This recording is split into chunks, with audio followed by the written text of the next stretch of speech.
Bienvenue à toi, déesse qui s'ignore peut-être encore. Je m'appelle Ellie, je suis énergéticienne, maître Reiki et alchimiste des lieux. J'ai voulu ce podcast comme une boîte à outils spirituelle pour t'accompagner sur ton chemin d'éveil. Dans cette série spéciale consacrée aux blessures de l'âme, nous allons explorer chacune d'elles avec un épisode où je t'expliquerai comment ces blessures invisibles façonnent nos choix, nos relations et parfois même la façon dont on se voit soi-même. Mais derrière chacune d'elles se cache aussi une opportunité, une clé pour grandir, guérir et retrouver ton rayonnement. Pour t'y aider, tu trouveras après chaque épisode une méditation associée. Prête à plonger dans ce voyage intérieur? Alors installe-toi confortablement et laisse-toi guider par ma voix. Aujourd'hui, dans ce 4e épisode de la série des blessures, nous allons nous focaliser sur la blessure qui est plutôt humaine et universelle. Je veux bien sûr parler de la blessure d'abandon. Alors, c'est une blessure plutôt profonde, une blessure du cœur, mais aussi du corps émotionnel.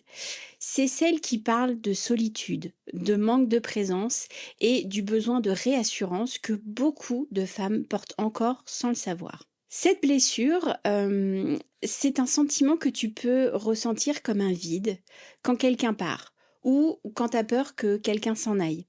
Cette peur, c'est la peur du manque, de l'absence, du je ne compte pas assez pour qu'on reste. C'est une blessure très ancienne, parfois tellement intégrée qu'on la reconnaît même plus. Mais c'est aussi une des plus belles portes vers l'amour vrai, celui qui va naître d'abord à l'intérieur de toi. D'où proviennent les origines de cette blessure? Tout d'abord, dans l'enfance. Il peut y avoir l'absence d'un parent, qu'elle soit physique ou émotionnelle. Ensuite, il peut y avoir des moments de solitude qui ne sont absolument pas compris par l'enfant, qui peut se dire « maman n'est pas là, alors je ne suis pas aimée ».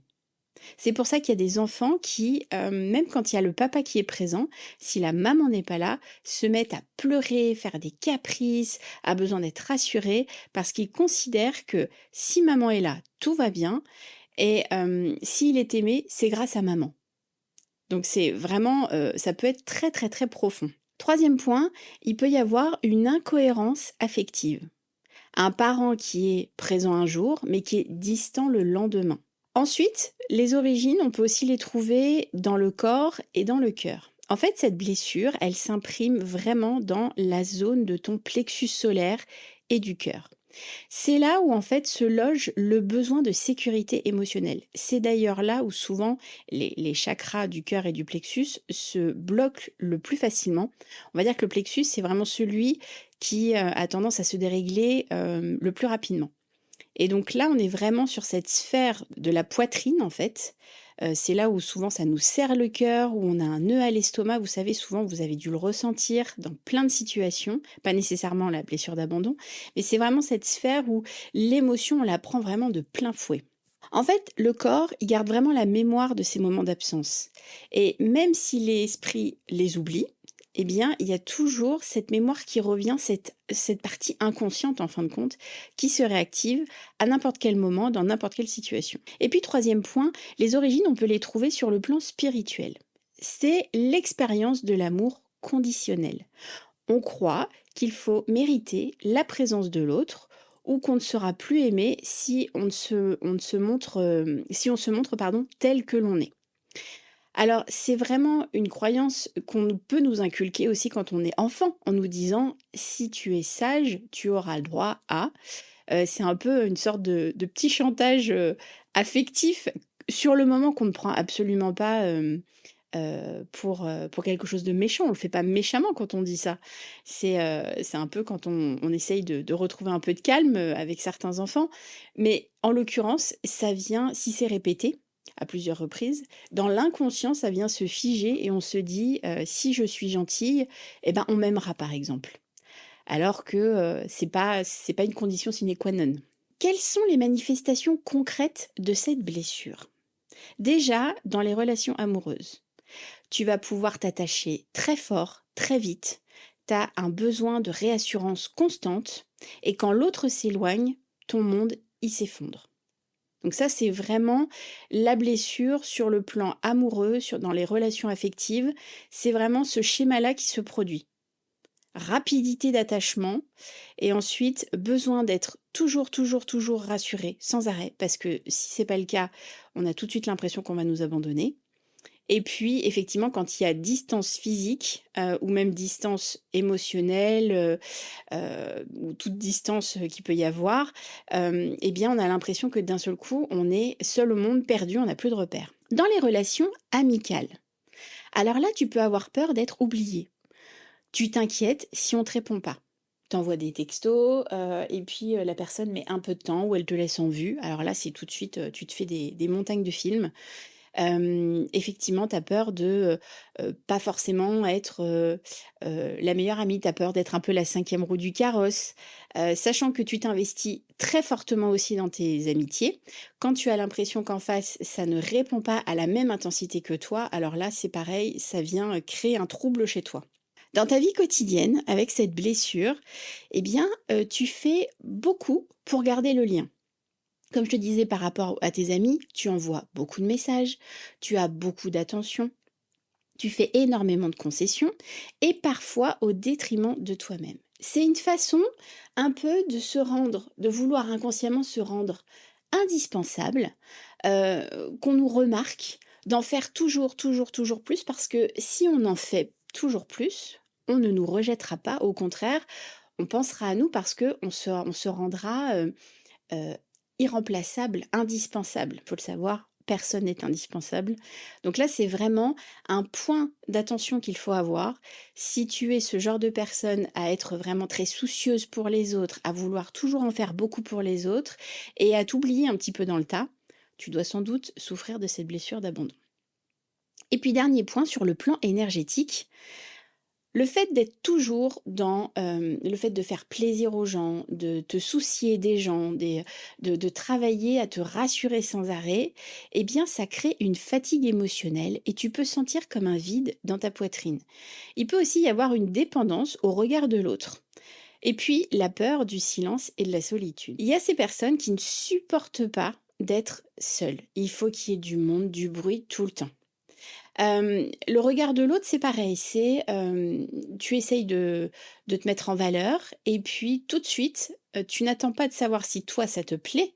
Tu vas aller demander à ton conjoint, à tes enfants, à ton père, ta mère, peu importe et c'est en fonction de eux, ce qu'ils vont dire que tu vas valider ou pas ce que tu aimes. Or, c'est pas comme ça que ça doit fonctionner. Techniquement, il faudrait d'abord que toi, tu adores ton look ou tu adores, je sais pas, quelque chose mais on va partir sur le look, c'est plus simple à comprendre et si après tu as envie d'avoir l'opinion des autres, tu peux, mais si leur avis est différent du tien, c'est pas grave. C'est-à-dire qu'on peut prendre en considération certains choix effectivement, si toi déjà tu avais un petit doute sur un truc et s'ils viennent appuyer dessus, ça va venir te confirmer qu'effectivement il y a peut-être un truc à améliorer. Mais si pour toi, ce look-là te va, cette coupe-là te va, cette couleur te va, peu importe, c'est pas du déni, c'est pas, c'est simplement assume ce que toi tu as envie de porter et ne sois pas dépendante de ce que les autres veulent pour toi parce que eux, en fait, ils projettent une image sur toi. Or, c'est pas qui tu es vraiment. Alors, quels sont les comportements typiques justement de cette blessure, enfin quand on a cette blessure, d'abandon? Déjà, comme je le disais tout à l'heure, l'hyperattachement. C'est un besoin d'amour fusionnel. C'est très fort, c'est très intense, mais ça pompe énormément d'énergie. Déjà pour l'autre, parce que du coup, il y a une grosse pression, et puis à soi aussi, parce que du coup, ça génère aussi beaucoup de flux énergétique. Il y a ensuite la peur de dire non ou de décevoir. C'est pour ça qu'on veut être la petite fille parfaite, qu'on veut être sage, qu'on veut faire tout ce qu'il faut, qu'on fait tout ce qu'il faut, qu'on veut être carré, qu'on se met une pression de dingue en fait. Ensuite, il y a la difficulté à être seul. C'est vraiment, dès qu'il y a la solitude, c'est comme si on nous avait abandonnés, comme si on était perdus. Alors que quand il y a du monde, on peut suivre le flot, on est bien, on suit un peu le mouvement, et puis on a besoin de se sentir entouré pour se sentir rassuré, en sécurité. À partir du moment où on se sent seul, ça veut dire qu'on a peur d'un danger potentiel, de quelque chose qui peut nous arriver. À partir du moment où vous allez guérir de cette blessure, vous allez voir que la solitude, ça sera votre meilleur ami. Pas pour dire qu'il faut plus voir les autres, hein, bien évidemment, ce sont des moments choisis. Mais ça veut dire aussi que vous devenez votre meilleur ami avec qui vous avez envie de passer du temps. Et ça, c'est un immense pas vers la guérison et un mieux-être général.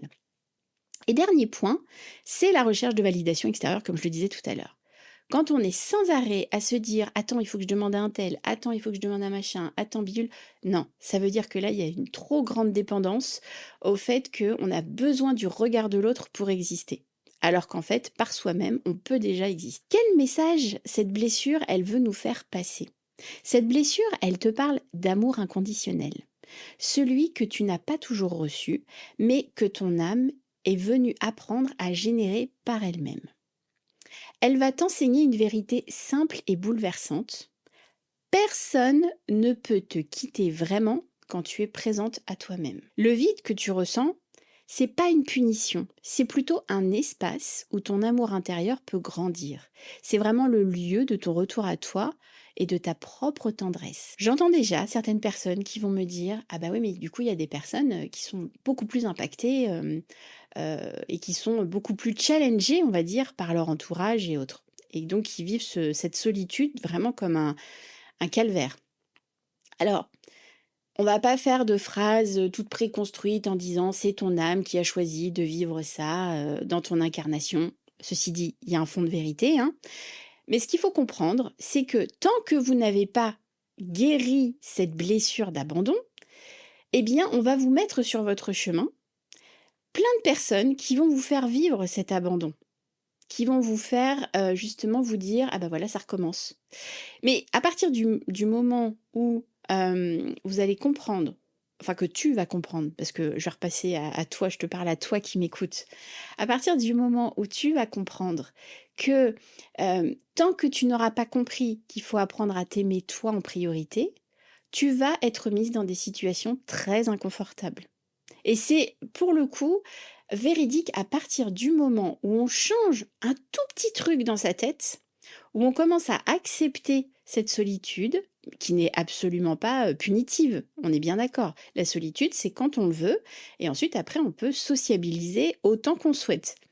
Mais quand on vit très mal justement des ruptures, des relations familiales ou des relations amicales qui se terminent vraiment toujours de façon très compliquée ou très brutale, eh bien à un moment donné, faut que ça percute et où on se dit, bah en fait j'ai plus envie que ça soit pareil. Donc je vais déjà apprendre à m'aimer moi, à aimer passer du temps avec moi et à arrêter de demander sans arrêt l'avis, l'opinion et l'énergie des autres. Parce que mine de rien, quand on sollicite beaucoup les autres pour nous rassurer, on leur pompe de l'énergie. Et c'est pour ça qu'à un moment donné, elles s'en vont parce qu'elles en ont ras-le-bol, elles ont plus d'énergie. C'est pour ça, en fait, qu'il y a cette cassure qui arrive d'un coup. C'est que ces personnes-là, par contre, elles pigent beaucoup plus vite ce qui se passe et elles se disent, oh là là, je m'en vais parce que moi, du coup, je me sens complètement vampirisée. Et quelque part, eh bien, en fait, dans cette relation, vous vous faites travailler mutuellement quelque chose. Donc l'idée, c'est que si tu te reconnais énormément dans cette blessure, c'est qu'il y a vraiment quelque chose à venir travailler, ne plus avoir peur de ce vide, ne plus avoir peur de cette distance qui peut se mettre, parce qu'à partir du moment où tu auras compris que tu n'as plus à pomper l'énergie des autres, ou en tout cas à être dans l'interdépendance, tu verras qu'en fait, tout va se stabiliser et tu auras beaucoup moins ce genre de situation dans ta vie. Alors, les clés de la guérison pour cette blessure, je commençais déjà un petit peu à en parler, mais dans un premier temps, comme je le disais par rapport à la solitude, pardon, c'est apprivoiser cette dernière. C'est prendre chaque moment seul, pas comme une absence, mais plutôt comme un rendez-vous avec toi-même. Je suis convaincue que tu as une multitude de choses à faire pour toi. Que ce soit un truc très terre à terre, je sais pas, te faire un masque, t'épiler, faire ta lessive, faire du sport, lire. On a très peu de temps finalement pour lire. Peu de gens prennent du temps pour lire. Enfin, je sais qu'il y a beaucoup de lecteurs, mais souvent on est tellement accaparé à droite à gauche Qu'en fait, voilà, ça peut être aussi simplement écouter un podcast, ça peut être aller se balader, se faire les ongles, appeler une amie, peu importe. Alors, appeler une amie, je fais un petit bémol parce que effectivement, c'est une fois de plus quelque chose pour éviter d'être seul. Mais ça peut être regarder la série qu'on attend depuis longtemps, qu'on a laissée de côté. Vous l'aurez compris, il y a plein de choses à faire. Ensuite, il y a, dans le fait d'apprivoiser cette solitude, c'est de créer des rituels vraiment tout doux pour que ce soit un moment sympa et que tu associes cette solitude à des moments chouettes. Par exemple, tu peux te faire un thé, tu peux écouter une musique, que tu aimes, tu peux aller, comme je le disais tout à l'heure, faire une promenade, aller te balader, tu peux allumer une bougie juste pour toi. Rappelle-toi que la solitude, c'est pas vide, c'est qu'en fait, elle est pleine de toi. On va passer au point 2 par rapport à ça. Tu peux aussi rééduquer ton système nerveux à la sécurité parce que c'est ça le nœud du problème. C'est qu'en fait, à partir du moment où il n'y a plus personne, c'est comme s'il n'y avait plus personne pour te tenir la main. Or, c'est totalement faux parce que toi-même, tu es en capacité de te tenir la main toute seule. Alors déjà, il faut apprendre à respirer dans la zone du cœur quand tu as l'anxiété qui monte. Alors, respirer dans la zone du cœur, c'est vraiment, hem, poser à la rigueur sa main sur sa poitrine et gonfler la poitrine en respirant. Et puis c'est visualiser l'air qui circule dans le cœur. C'est vraiment tout simple, hein. C'est pas des choses complètement infaisables. Bien au contraire, et c'est dans la simplicité que les choses, elles s'installent. Les gens ont tendance à croire que il faut que ce soit compliqué, il faut que ce soit difficile, il faut que ce soit, quelque chose de long, pour que ça fonctionne. Mais pas du tout! De petites actions toutes simples peuvent vraiment faire la différence. Tu peux aussi pratiquer ce qu'on appelle l'auto-étreinte. Donc là, c'est vraiment s'enlacer doucement, comme pour dire à ton corps: «Je suis là, je reste avec toi». Il y a des personnes, je remarque dans leur langage, corporel, qui ont tendance facilement à croiser les bras devant elles ou alors carrément à prendre leurs épaules, en s'enlaçant finalement, en croisant leurs bras, devant leur poitrine. Et ben, ce contact-là, certes, c'est toujours plus agréable quand quelqu'un nous le fait, mais en l'occurrence, on peut aussi le faire parce que notre corps sent une présence, sent une chaleur et ça vient le ramener finalement à un sentiment de sécurité. Troisième point, on peut aussi soigner l'enfant intérieur. Alors je sais qu'on en parle beaucoup de cet enfant intérieur et que bien souvent on le laisse dans un désert à l'intérieur de nous et que on vient le voir quand finalement tout est compliqué.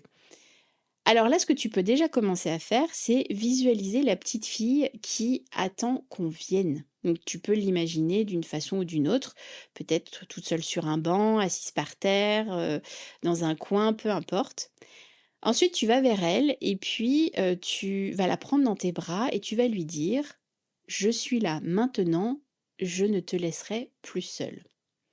On reverra ça dans la méditation pardon, qui sera, associée à cet épisode. Ça pourra t'aider, je pense, à rentrer plus facilement en contact avec elle. En tout cas, c'est une proposition que je te fais. Ensuite, c'est toi qui vois, c'est toi qui gères. Point numéro 4, c'est apprendre à recevoir sans attendre. Ça veut dire quoi? Ça veut dire, laisse-toi aimer sans chercher à mériter.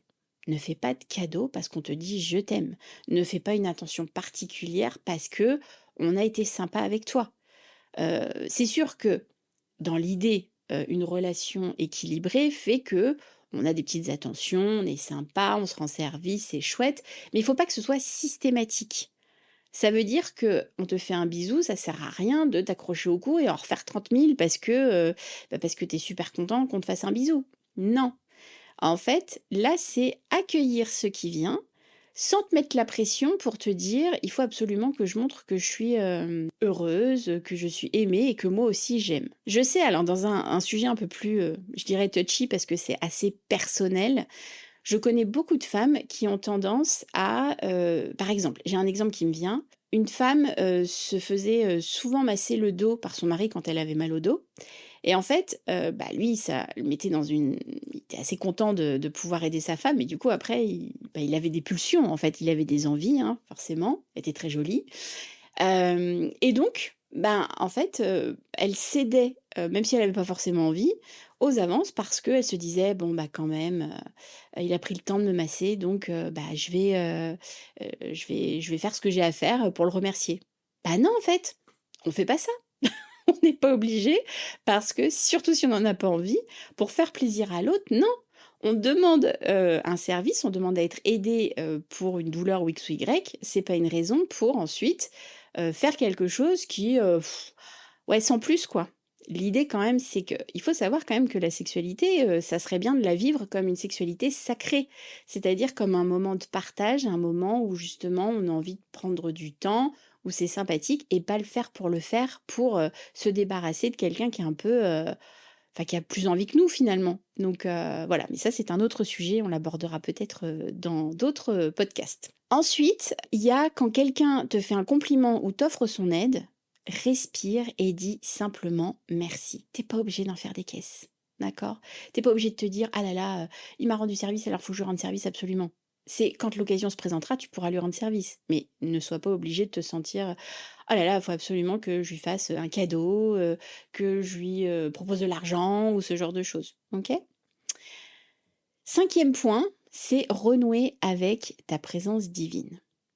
Dans les moments de manque, ferme les yeux et sens la présence invisible qui t'enveloppe. Et répète-toi, je ne suis jamais seule, l'amour est en moi. Alors, ce point-là, il est pour les personnes qui sont déjà, je dirais, un petit peu plus conscientes du subtil. Parce qu'il y a des personnes à qui ça ne va pas parler du tout. Et ça, je l'entends complètement, il n'y a pas de souci. C'est vraiment quelque chose aussi qui va venir dans la pratique, à force de se le dire, se sentira plus facilement. Alors si, tu n'as jamais essayé, eh ben, je te propose de commencer dès aujourd'hui, en vraiment ressentant, cette présence autour de toi. Alors, je sais qu'il y a un petit exercice qui est rigolo à faire, c'est par exemple, demander à ce qu'il y ait, une sensation, dans le corps qui se passe. Alors ça peut être un courant d'air, un frôlement, un vacillement du corps pour vraiment demander, à avoir un signe subtil de nos guides, qu'ils soient animaux, anges ou, êtres de la nature ou que sais-je. Il y a vraiment ce côté où on veut des preuves, où on veut sentir dans le corps qu'il se passe un truc et donc quand on a envie de se sentir soutenu, on peut demander à avoir une sensation. Moi, je sais que, il y a quand j'ai des moments où je suis un petit peu plus avec le moral un peu plus bas et que vraiment là, il faut que je me remotive, il y a souvent un courant d'air qui m'arrive, dans le visage ou alors on me frôle la main et à chaque fois c'est assez, frais. Mais moi, je suis un signe d'air, donc du coup, pour moi, c'est assez parlant. Il y a vraiment ce côté où justement je sens qu'il y a: «Hé, réveille-toi, on y va quoi». Ça rebooste en fait. Donc à voir vous comment vous pourriez le sentir. C'est un petit test à faire, un petit jeu à faire entre soi et soi et puis, des fois ça vient pas, puis des fois ça vient, puis quand ça vient après, on prend cette habitude justement d'attendre un petit soutien, comme une petite tape sur l'épaule et des fois on peut aussi avoir cette tape sur l'épaule. Moi j'ai des personnes qui me disent: «J'ai senti une présence comme une main posée sur mon épaule et en fait il y avait personne, derrière moi quoi». Donc vraiment, n'hésitez pas, testez. Alors en conclusion, cette blessure d'abandon, elle est douloureuse, mais elle porte le plus beau des cadeaux, celui de te retrouver toi. Quand tu apprends à t'aimer dans le silence et à te tenir la main dans l'absence, tu vas découvrir la vraie fidélité, celle qui dépend d'aucune autre présence que la tienne. Souviens-toi, tu n'as pas été laissé, tu t'étais simplement quitté un moment et aujourd'hui, tu te retrouves. Tu as aimé cet épisode ? Je t'invite à liker, partager, commenter et t'abonner pour ne pas louper les suivants. Merci pour ton aide et ton soutien. Et si tu souhaites aller plus loin, je propose des soins et des guidances personnalisées pour te libérer de tes blocages et ainsi retrouver le chemin de ton bien-être. Tu trouveras les liens en description. Je te donne rendez-vous la semaine prochaine pour découvrir un nouvel épisode. Alors d'ici là, sois prête à accueillir le changement et la magie dans ta vie. Wake up, déesse!